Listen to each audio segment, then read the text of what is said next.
أعوذ بالله من الشيطان الرجيم. بسم الله الرحمن الرحيم. ولقد كذب أصحاب الحجر المرسلين وآتيناهم آياتنا فكانوا عنها معرضين وكانوا ينحتون من الجبال بيوتا آمنين فأخذتهم الصيحة مصبحين فما أغنى عنهم ما كانوا يكسبون. സൂറത്തുൽ ഹിജ്റിലെ 80 മുതൽ 84 വരെയുള്ള ആയത്തുകൾ. വലഖദ് കദ്ദബ, തള്ളിപ്പറഞ്ഞിട്ടുണ്ട്, അസ്ഹാബുൽ ഹിജ്ർ, ഹിജ്റുകാർ, ഹിജ്റിൻ്റെ ആളുകൾ, അൽ മുർസലീൻ, ദൈവദൂതന്മാരെ, വആതൈനാഹും, നാം അവർക്ക് നൽകി, ആയാത്തിന, നമ്മുടെ ആയത്തുകൾ, ഫകാനു അൻഹാ മുഅരിളീൻ, അപ്പോൾ അവർ അതിനെ അവഗണിക്കുന്നവരായിരുന്നു. വക്കാനു, അവരായിരുന്നു, യൻഹിത്തൂന, തുരന്നുണ്ടാക്കുന്നവർ, മിനൽ ജിബാലി, പർവ്വതങ്ങളാൽ, ബുയൂത്തൻ, വീടുകളായിട്ട്, അല്ലെങ്കിൽ പർവ്വതങ്ങളിൽ നിന്ന് വീടുകളായിട്ട് തുരന്നുണ്ടാക്കിയിരുന്നു. ആമിനീൻ, നിർഭയരായി, അല്ലെങ്കിൽ നിർഭയരായ അവസ്ഥയിൽ, നിർഭയരായ നിലയിൽ. ഫഅഖദ്തുഹും, എന്നിട്ട് അവരെ ബാധിച്ചു, അസ്വൈഹത്തു, ഘോര ശബ്ദം, മുസ്ബിഹീൻ, അവർ രാവിലെയായിരിക്കെ, പ്രഭാതത്തിലായിരിക്കെ. ഫമാ അഗ്ന അൻഹും, അവർക്ക് പ്രയോജനം ചെയ്തില്ല. അറബിയിലൊരു പ്രയോഗമാണത്, മാ അഗ്ന അൻഹും എന്നത്. മാ ഇല്ല, അഗ്ന, ഖൈന നൽകിയില്ല, അൻഹും അവർക്ക് എന്നാണ് നേരെ അർത്ഥം പറഞ്ഞാൽ കിട്ടുക. അഥവാ അവർക്ക് പ്രയോജനം ചെയ്തില്ല. മാ കാനു യക്സിബൂൻ, അവർ സമ്പാദിച്ചു കൊണ്ടിരുന്നത്. മാ ഒന്ന്, കാനു അവരായിരുന്നു, യക്സിബൂൻ സമ്പാദിക്കുന്നവർ. വലഖദ് കദ്ദബ അസ്ഹാബുൽ ഹിജ്റിൽ മുർസലീൻ, ഈ ആയത്തിൽ നിന്നാണ് ഈ സൂറത്തിൻ്റെ പേര് വന്നിട്ടുള്ളത്, സൂറത്തുൽ ഹിജ്ർ എന്നത്. ഹിജ്ർ എന്നത് സമൂദ് ജനതയാണ്. സാലിഹ് നബി അലൈഹി സ്വലാമിൻ്റെ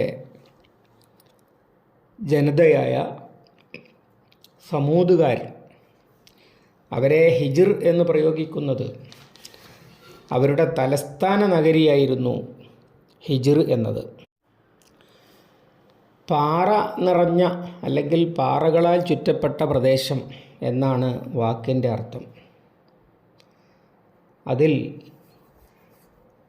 ധാരാളം പാറകളും പാറ തുരന്നുണ്ടാക്കിയ വീടുകളും ഒക്കെ ഉണ്ടായിരുന്നു എന്നാണ് ഇവിടെ സൂചിപ്പിക്കുന്നത്. മദീനയുടെയും തബൂക്കിൻ്റെയും ഇടയിൽ ആണ് ഈ സ്ഥലമുള്ളത് എന്ന് പണ്ഡിതന്മാർ പറയുന്നു. അൽ ഉല എന്നാണ് ഇപ്പോഴവിടേക്ക് പറയുന്ന പേര്. അടുത്ത കാലം വരെ സഞ്ചാരികളെ ആരെയും അനുവദിക്കാറുണ്ടായിരുന്നില്ല. കാരണം റസൂൽ സല്ലല്ലാഹു അലൈഹി വസല്ലമ അള്ളാഹുവിൻ്റെ ശിക്ഷ ഇറങ്ങിയ നാടാണ്, അവിടെ നിൽക്കരുത് എന്ന് പറഞ്ഞിരുന്നു. ഇപ്പോൾ സൗദി അറേബ്യ പുതിയ ടൂറിസ വികസന കാഴ്ചപ്പാടോടുകൂടി മുന്നോട്ട് പോകുന്നത് കൊണ്ട് അവിടങ്ങളിലേക്കൊക്കെ പ്രവേശനം ടൂറിസ്റ്റുകൾക്ക് അനുവദിക്കാൻ തീരുമാനിച്ചിട്ടുണ്ട്. അതിനുള്ള വികസന പ്രവർത്തനങ്ങളൊക്കെ അവിടെ നടന്നു വരുന്നുണ്ട് എന്നാണ് വാർത്തകളിൽ നിന്ന് മനസ്സിലാക്കുന്നത്. ഇതാണ് സ്ഥലം. അവർ അള്ളാഹുവിനെ നിഷേധിച്ചു, അഥവാ സമൂദ് ജനത നിഷേധിച്ചു എന്നാണ് ഇവിടെ പറയുന്നത്. വലഖദ് കദ്ദബ അസ്ഹാബുൽ ഹിജ്ർ അൽ മുർസലീൻ.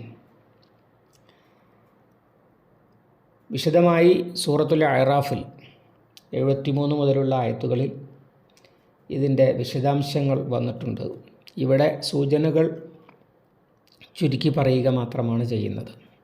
വാത്തൈനാഹു മായാത്തിന ഫക്കാനു അൻഹ മുഅരിളീൻ.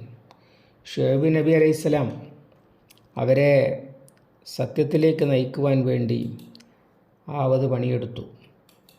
പക്ഷെ അവർ ധിക്കരിക്കുകയാണ് ചെയ്തത്.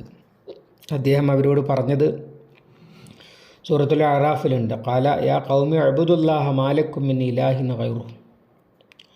അല്ലാഹുവല്ലാതെ നിങ്ങൾക്ക് ഇലാഹില്ല, നിങ്ങൾ അവന് അടിമപ്പെട്ട് ജീവിക്കുവീൻ.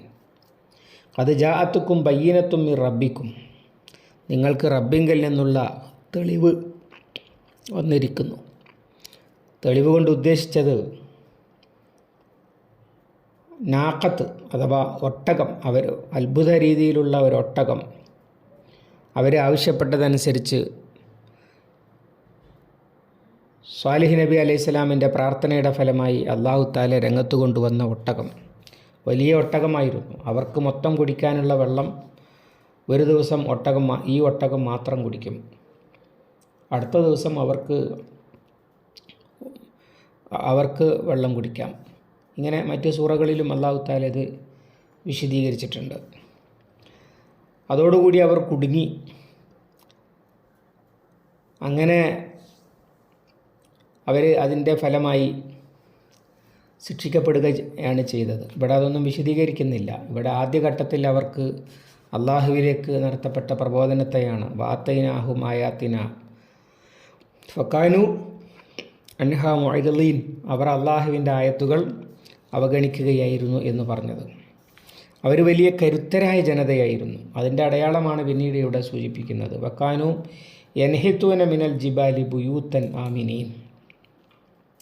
അവർ പാറകൾ തുരന്ന് വീടുകളുണ്ടാക്കുമായിരുന്നു. നിർഭയരാണ് എന്ന ഒരു വിചാരത്തിലായിരുന്നു അവരത് ചെയ്തിരുന്നത്. അഥവാ വലിയ പാറകൾ വളരെ മനോഹരമാണ് ഇന്നും. അത് കണ്ടാൽ അതിൻ്റെ ഫിനിഷിങ് ഇക്കൊല്ലം ഇങ്ങോട്ട് പെയിൻ്റ് അടിച്ചിട്ടുള്ളൂ എന്ന് തോന്നും. അതുപോലെയുള്ളത് ജോർഡാനിൽ കാണാൻ കഴിഞ്ഞിട്ടുണ്ട്. ഇക്കൊല്ലം പെയിൻ്റ് അടിച്ചതാണ് എന്ന് തോന്നും. അതിൻ്റെ ഫിനിഷിങ് ആധുനിക എൻജിനീയറിംഗ് വൈദഗ്ധ്യത്തെ പോലും അപ്രസക്തമാക്കുന്ന, നാണിപ്പിക്കുന്ന തരത്തിലുള്ളതാണ് അതിൻ്റെ എൻജിനീയറിംഗ്. വലിയ മല 3, 4, 5 ഒക്കെ നിലകളായിട്ട്, അതും കൊട്ടാരങ്ങൾ, അതിൽ വലിയ ഹാളുകൾ, വലിയ ബെഡ്റൂമുകൾ, ഇടവഴികൾ എല്ലാം കൂടിയായിട്ട് ഒരു കൊട്ടാരമാക്കി ഇങ്ങോട്ട് മാറ്റിയിരിക്കുകയാണ്. പുറം ഭിത്തിയിൽ വലിയ കൊത്തുപണികളും അലങ്കാരങ്ങളുമൊക്കെ കൊത്തിവെച്ചിരിക്കുന്നത് കാണാൻ കഴിയും. ഇങ്ങനെ വളരെ അത്യത്ഭുതകരമാണ്, പുതിയ നിർമ്മിതിയാണെന്ന് തോന്നുന്ന വിധം. അതിൻ്റെ ഒരു കളറുണ്ട്, ഒരു ചുവന്ന നിറം, അത്യന്തം പുതിയതാണെന്ന് തോന്നുന്ന തരത്തിലാണ്. ഇങ്ങനെ ചെയ്യുമ്പോൾ ഉണ്ടായിരുന്ന അവരുടെ വിചാരമാണ് ആമിനീൻ, ഞങ്ങൾക്കിനിയൊന്നും പേടിക്കാനില്ല. ഫിറൗനിനെ നയിച്ചിരുന്നത് അതായിരുന്നു. ഈ പിരമിഡ് ഉണ്ടല്ലോ എനിക്ക്, ഇങ്ങനെ എല്ലാം ശുഭം ആണ് എന്ന ഒരു വിചാരമായിരുന്നു അവർക്കുണ്ടായിരുന്നത്. പക്ഷേ ഫഅഖദത്തുഹുമു സ്വൈഹത്തു മുസ്ബിഹീൻ, അവരെ ഒരു ദിവസം രാവിലെ ഒരു ഘോര ശബ്ദം പിടികൂടി. അതിൻ്റെ ഇടയിലുണ്ടായ സംഭവമാണ് ഒട്ടകത്തിൻ്റെ കഥ എന്ന് പറയുന്നത്. പക്ഷേ ആ ഒട്ടകത്തിന് അവരുടെ എല്ലാവരുടെയും പ്രേരണ അനുസരിച്ച് ആ സമൂഹത്തിലെ ഏറ്റവും നിർഭാഗ്യവാനായ മനുഷ്യൻ രംഗത്ത് വന്നു അറുത്തു കളഞ്ഞു എന്ന് താഴെ ഭാഗത്ത് ഖുർആൻ സൂചിപ്പിക്കുന്നുണ്ട്. സൂറത്തുൽ ആദിയാത്തിൽ നാഖത്തുല്ലാഹി വസുഖിയാഹ ഫകദ്ദബൂഹു ഫഅഖറൂഹ ഇദിൻ ബഅസ അഷ്ഖാഹ എന്നൊക്കെ പറയുന്നു. ഏറ്റവും നിർഭാഗ്യവാനായ മനുഷ്യൻ സമൂഹത്തിന് വേണ്ടി രംഗത്ത് വന്നു, എന്നിട്ട് അതിനെ അറുത്തു കളഞ്ഞു എന്നിട്ട് അറുത്ത് കളയുക മാത്രമല്ല, അവർ സ്വാലിഹ് നബി അലൈഹി സ്വലാമിനെ വെല്ലുവിളിക്കുകയും ചെയ്തു.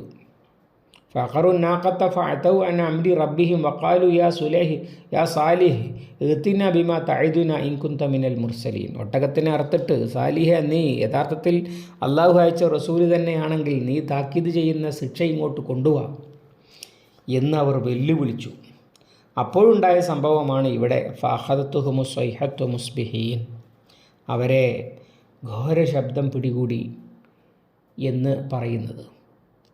അഥവാ അള്ളാഹുവിൻ്റെ ശിക്ഷ അവർക്ക് വന്നു ഭവിച്ചു. അവിടെ പറയുന്നത് ഫഅഖദത്തുഹുമു റജ്ഫത്തു എന്നാണ്. റജ്ഫത്ത് എന്ന് പറഞ്ഞാൽ പ്രകമ്പനമാണ്, അഥവാ ഭൂമി കുലുക്കവും ഭൂകമ്പവും അതിനെ തുടർന്നുള്ള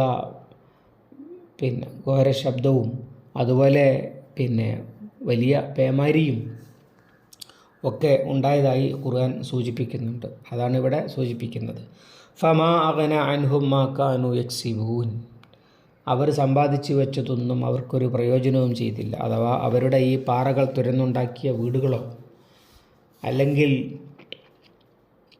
അവരുടെ ആൾബലമോ അവരുടെ സൈനിക ശക്തിയോ അതൊന്നും അള്ളാഹുവിൻ്റെ ശിക്ഷയുടെ മുമ്പിൽ അവർക്ക് യാതൊരു പ്രയോജനവും ചെയ്തില്ല.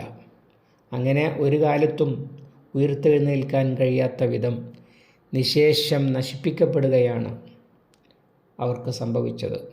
ഇന്നും അവരുടെ താമസ സ്ഥലങ്ങൾ ഒഴിഞ്ഞു കിടക്കുകയാണ്. അവിടെ അവരുടെ വലിയ ശവകുടീരങ്ങൾ അല്ലെങ്കിൽ അവരുടെ കല്ലറകൾ ആയ കെട്ടിടങ്ങളും ഉണ്ട്. അതൊക്കെ അവരവർക്ക് വേണ്ടി പണിത് വെച്ചതായിരുന്നു. എന്നാൽ പിന്നീട് അള്ളാഹുവിൻ്റെ ശിക്ഷയ്ക്ക് ശേഷം ഉയർത്തെഴുന്നേൽക്കാൻ കഴിയാത്ത വിധം നിശേഷം നശിപ്പിക്കപ്പെടുകയാണ് ചെയ്തത്. ആധുനിക സമൂഹത്തിന് പാഠമുണ്ട്. അള്ളാഹുവിൻ്റെ ശിക്ഷയ്ക്ക് മുമ്പിൽ കോട്ടകൊത്തളങ്ങളോ സാങ്കേതിക വിദ്യകളോ മനുഷ്യനെ രക്ഷപ്പെടുത്തുകയില്ല. കോവിഡ് കാലത്തും വെള്ളപ്പൊക്കത്തിലുമൊക്കെ നമ്മളത് അനുഭവിച്ചറിഞ്ഞതാണ്. ഈ ആയത്ത് ഇറങ്ങുന്നത് മക്കയിലാണല്ലോ. മക്കയിലെ ധനാഢ്യന്മാരും അധികാരികളുമൊക്കെയായ ആളുകൾ നബി സല്ലല്ലാഹു അലൈഹി വസല്ലമയെ പുച്ഛിക്കുന്നതിൻ്റെ തിണ്ണബലം അവർക്ക് ഉള്ള അധികാരവും സ്വാധീനവും സമ്പത്തുമൊക്കെയായിരുന്നു. എന്നാൽ അതിൻ്റെയൊക്കെ എത്രയോ മടങ്ങ് എത്രയോ ഇരട്ടി ശക്തരായിരുന്നു ഈ നശിപ്പിക്കപ്പെട്ട ജനതകളൊക്കെ. അത് അറബികൾക്ക് നന്നായിട്ട് അറിയുന്നതാണ്. യാത്രാമധ്യേ അവരത് കാണുന്നതാണ്. അള്ളാഹുവിൻ്റെ ശിക്ഷ ഇറങ്ങിയ പ്രദേശം എന്ന് പറയുന്നത് അത് ഓർമ്മിപ്പിക്കുവാൻ വേണ്ടി കേവലം 2 വരികളിൽ മൊത്തം പറഞ്ഞു വെക്കുകയാണ് ഇവിടെ ചെയ്തിട്ടുള്ളത്. അള്ളാഹു സുബ്ഹാനഹു വ തആല അള്ളാഹുവിൻ്റെ ആയത്തുകളെ അവഗണിക്കാത്ത, പരിഗണിക്കേണ്ട വിധം പരിഗണിക്കുന്ന സത്യവിശ്വാസികളിൽ നമ്മെ ഉൾപ്പെടുത്തുമാറാവട്ടെ. അല്ലാഹുമ്മ അല്ലിംനാ മാ യൻഫഉനാ വൻഫഅനാ ബിമാ അല്ലംതനാ റബ്ബനാ സിദ്നാ ഇൽമൻ വഫഹ്മൻ വദിഖത്തൻ വനദറ. അല്ലാഹുമ്മ ജ്അലിൽ ഖുർആന റബീഅ ഖുലൂബിനാ വനൂറ സുദൂരിനാ വജലാഅ ഹുസ്നിനാ വദഹാബ ഹമ്മിനാ വഗമ്മിനാ റബ്ബനാ തഖബ്ബൽ മിന്നാ ഇന്നക അൻത സമീഉൽ അലീം വതുബ് അലൈനാ ഇന്നക അൻത തവ്വാബുർ റഹീം വഗ്ഫിർ ലനാ യാ ഗാഫിറൽ മുദ്നിബീൻ برحمتك يا أرحم الراحمين. وصلى الله تعالى وسلم على خير خلقه سيدنا محمد النبي الأمي وعلى آله وصحبه وسلم والحمد لله رب العالمين.